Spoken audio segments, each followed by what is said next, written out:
Tout d'abord, j'aimerais bien remercier les organisateurs du colloque. C'est vraiment un honneur, un plaisir pour moi de présenter mon exposé à l'Université de Paris 1. Pour commencer, j'aimerais bien rappeler deux questions.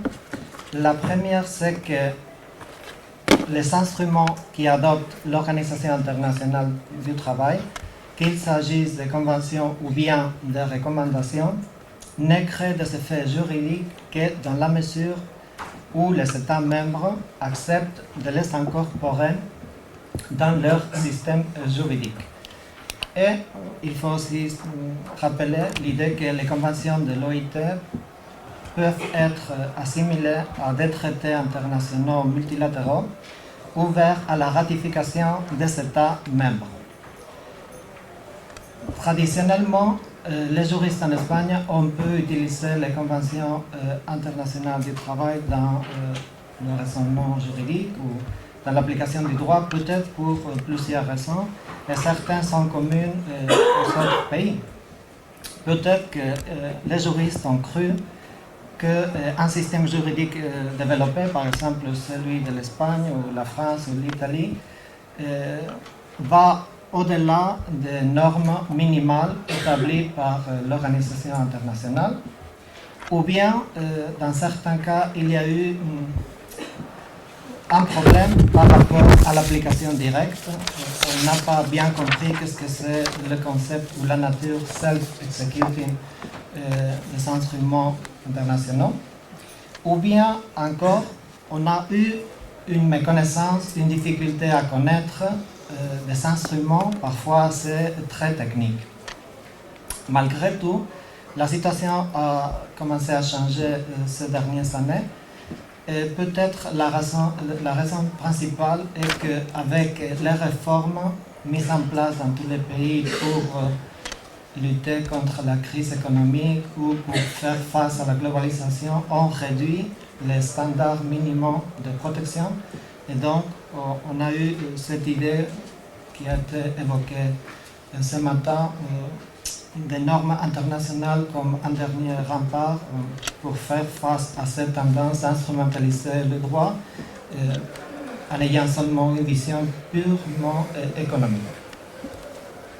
D'où le rôle important que les juges et les tribunaux peuvent jouer en tant que pierre angulaire de l'état de droit dans l'application des instruments du droit international du travail.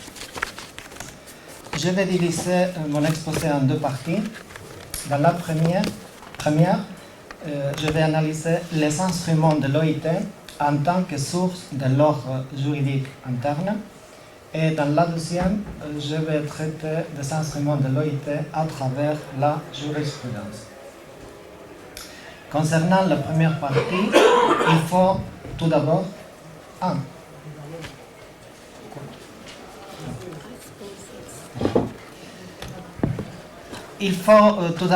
voir la façon dont les instruments de l'OIT s'incorporent dans l'ordre juridique interne. Ça sert à répondre à deux questions.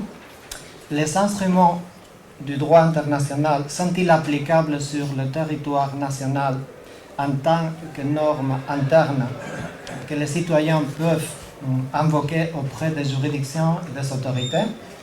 Et puis, une deuxième question, à partir de quel moment s'applique-t-il?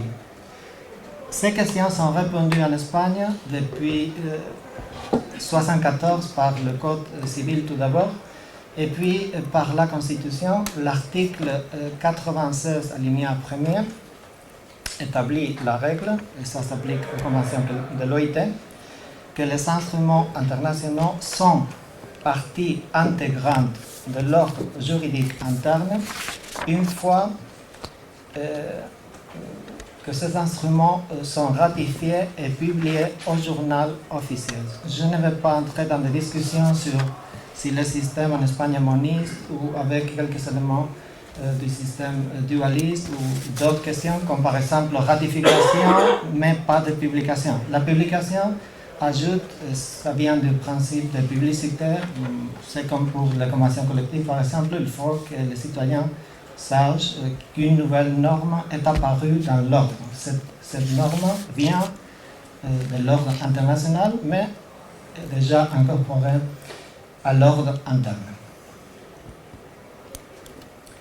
Deuxième sous-partie, quel est le rapport des traités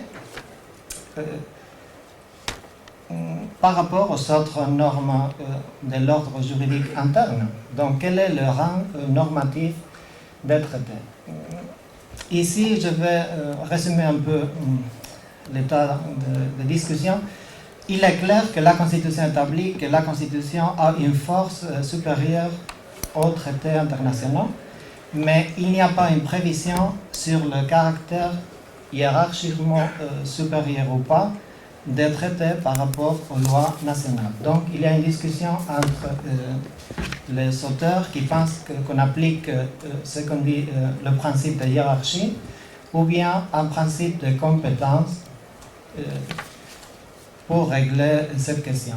Il y a une loi, la loi numéro 25 du 27 novembre 2014, qui établit le principe de prévalence, le terme est malheureux, et puis d'applicabilité directe, c'est-à-dire le caractère self-executing. À mon avis, on peut résumer la question en disant que, par exemple, un traité comme celui d'une convention de l'OIT a une hiérarchie inférieure à la Constitution et la même hiérarchie par rapport aux autres lois nationales. Donc, il faut appliquer le principe de compétence. Et qu'est-ce que ça veut dire? Que l'État peut améliorer et pas réduire le standard minimum de protection. Et s'il y a un problème entre un traité international, par exemple une convention, et puis une loi interne, le juge peut écarter la loi interne si on a réduit ce niveau minimal de protection. Deuxième partie de mon exposé, les instruments de l'OIT à travers la jurisprudence. En Espagne, la jurisprudence n'est pas une source du droit. Ça, c'est prévu par l'article 1, alinéa 6 du Code civil. Mais elle joue un rôle assez important en matière de complément de l'ordre juridique interne. La jurisprudence peut être un moyen approprié pour respecter les dispositions d'application directe des conventions de l'OIT, notamment dans les cas, par exemple, où il n'y a pas eu un développement en droit interne qui va au-delà de ce qui est prévu par la convention. Je vais expliquer ça après. En m'inspirant à la structure de l'ouvrage de Gustav Boehmer, un juriste allemand, qui a écrit un livre avec le titre « Le droit à travers la jurisprudence », je vais utiliser cette structure pour dire qu'on peut trouver des cas d'application secundum, praeter ou contra legem dans les rapports entre les traités et les lois nationales.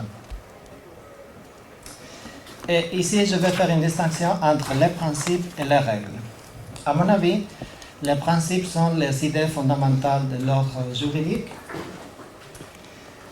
On peut dire que, outre les règles spécifiques et parfois très techniques qu'ils contiennent, les instruments de l'OIT énoncent certaines idées ou principes fondamentaux. Les juges peuvent s'inspirer du Richtiges Recht, pour reprendre le titre de notre ouvrage, cette fois de Karl Lares, c'est-à-dire du droit juste. Ce droit juste a été élaboré dans le plan international d'une façon tripartite, établi un modèle juste de régulation qui peut être tenu en compte par les juges. Notamment, les juges doivent tenir compte des principes et droits fondamentaux au travail, les principes qui ont été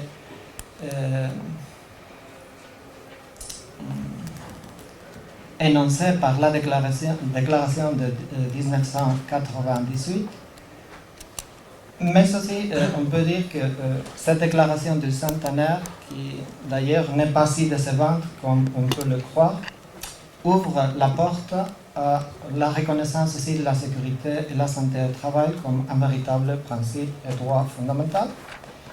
Donc, tout d'abord, on peut s'inspirer de ces principes.